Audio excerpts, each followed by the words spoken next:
There is no stopping once we get started on the dangerous doctrine of political equality.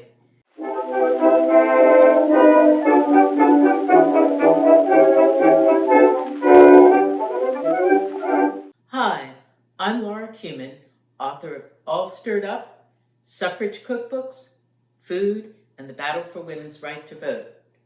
Those who opposed suffrage were called aunties. If a woman can vote for legislative candidates, she can go to the legislature herself. If she can be a state lawmaker, she can go to Congress and be a national lawmaker. If she can get to Congress, she can be President of the United States if the people are foolish enough to elect her. There seems to be no hope of a stopping point when once we get started on the dangerous doctrine of political equality. The aunties certainly included prominent men who may have felt threatened at the prospect of women voting and entering the political arena.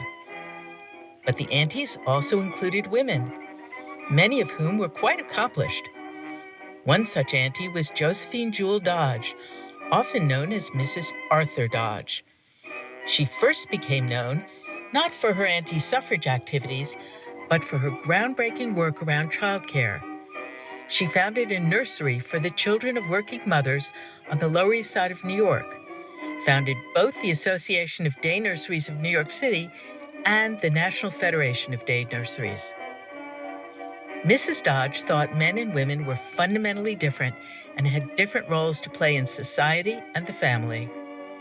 Voting, she believed, was part of a man's role, and women had no place anywhere near the ballot box.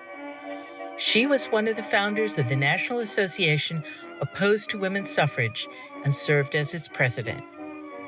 In her words, women's suffrage, in its last analysis, is a retrogressive movement towards conditions where the work of a man and a woman was the same, because neither sex had evolved enough to see the wisdom of being a specialist in its own line.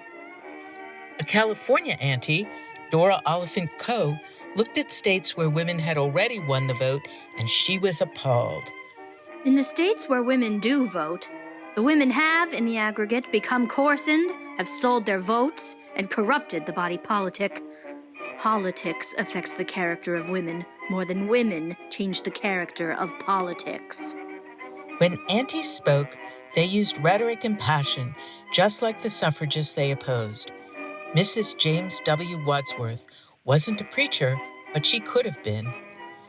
May God fill our hearts with righteous indignation and touch our tongues with the divine fire of eloquence so that we may carry the gospel of anti-suffrage, anti-socialism, anti-feminism, anti-demoralization into every corner of the land with such an inspiring trumpet call that a mighty army of believers will rise and follow our flag to victory.